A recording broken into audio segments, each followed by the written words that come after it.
ये जी बताइए सर, ये कि इस्लामाबाद से टिकट किसे मिल रहा है?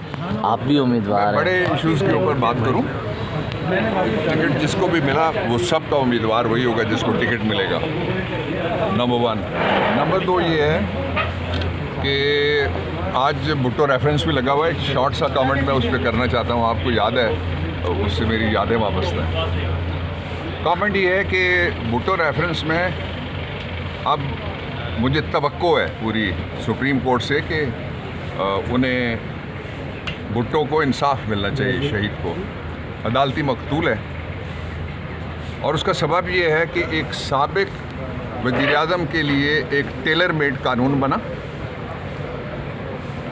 रायविंड वाला, और उसको फिर एग्जामिन करने के लिए सुप्रीम कोर्ट ऑफ पाकिस्तान को बजा तौर पे उन्होंने एक सुओ मोटो नोटिस लिया, जिसमें सुप्रीम कोर्ट की जजमेंट जो है वो रिज़र्व हो गई।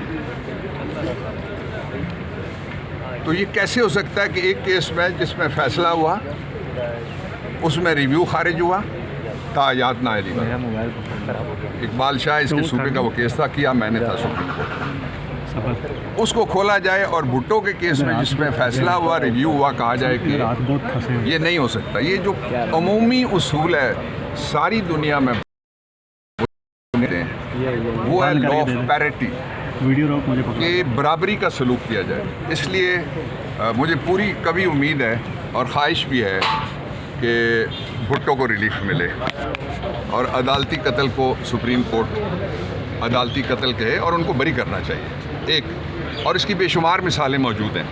बाद अज़ मर्ग लोगों को मुजरिम करार दिया गया है, बाद अज़ मर्ग लोगों को बरी भी किया गया सारी दुनिया के अंदर से। मैंने अच्छा, अब आ जाएँ जो मौजूदा इलेक्शन है। इलेक्शन में 2 गेमें चल रही हैं। गेम नंबर 1 सबसे बड़ी गेम जो है वो क्या है, उसको कहते हैं अंग्रेज़ी में डिसेप्शन, धोखा। लोगों को इलेक्शन में वोट से दूर रखने के लिए प्रोपेगेंडा करवाया जा रहा है।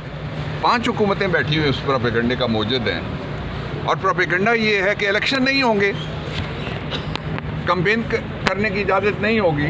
इलेक्शन होंगे भाई, ये दस्तूर का डिक्टेट है, ये सुप्रीम कोर्ट का फैसला है, इलेक्शन कैसे नहीं होंगे, नंबर 1।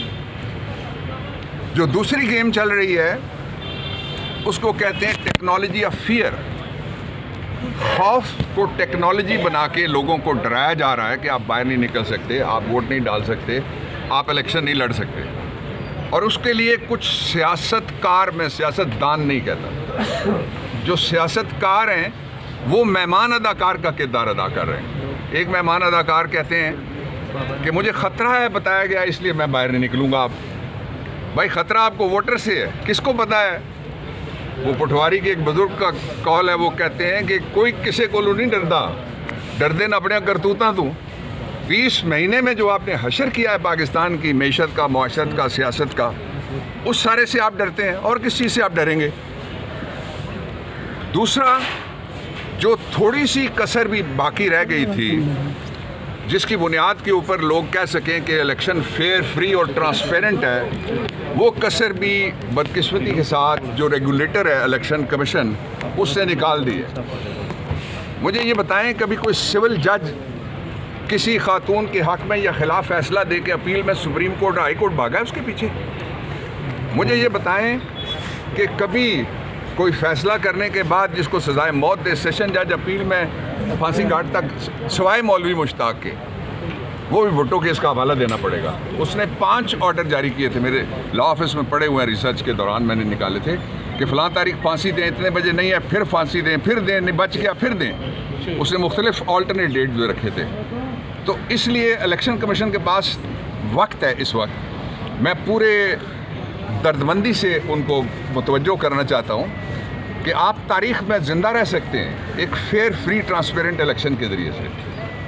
और फेयर, फ्री, ट्रांसपेरेंट इलेक्शन का पहला मरहला ये है कि इमरान खान उसमें मौजूद हो।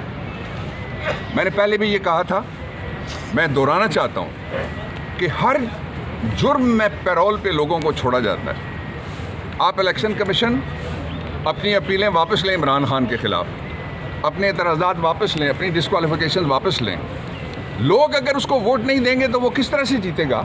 एक सादा सा फार्मूला ये है।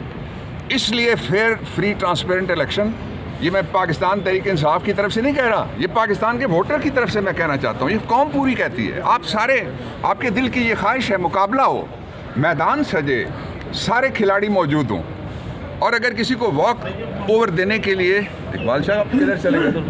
आप आए, आप बलूचिस्तान से आए, मेरे पास खड़े हो आप भी, इस कोई बात नहीं, वो भी खड़े रहे।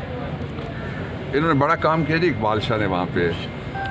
और जो मैदान जब तक नहीं सजदा, मुकाबला नहीं होता, लोग कैसे कहेंगे कि ये एक इलेक्शन था?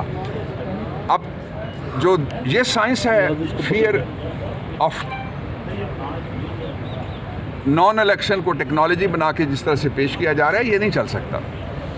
आखिरी बात इस पे जो मैं कहना चाहता हूँ वो ये है कि इस वक्त पाकिस्तान की तारीख में जिस तरह से एक पार्टी को रोकने के लिए जो कुछ हुआ है, कभी इतने बड़े पैमाने पर कागजात मुस्तरद नहीं हुए, कागजात छीने कभी नहीं गए, औरतों पे हाथ कभी नहीं डाला गया, माँओं बहनों बेटियों को जो अंदर और बाहर आरओ के दफ्तर से इस तरह से कभी उनको बेतौकीर नहीं किया गया। और उसके बाद अब क्या है? अब ये है कि रास्ता हमारे पास एक ही है।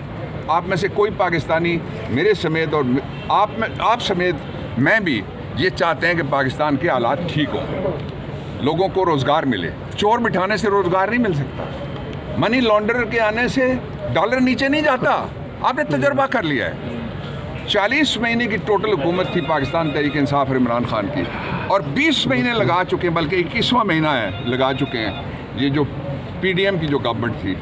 उनमें से हर आदमी के पास अपना बहाना है, लेकिन वो भाग रहे हैं इलेक्शन से। और फिर वो एक ड्रामा ये कर रहे हैं कि एक पार्टी हुकूमत बनाएगी, मैं अपोजिशन हूँ, मैं उम्मीदवार हूँ, उसको बाहर करो।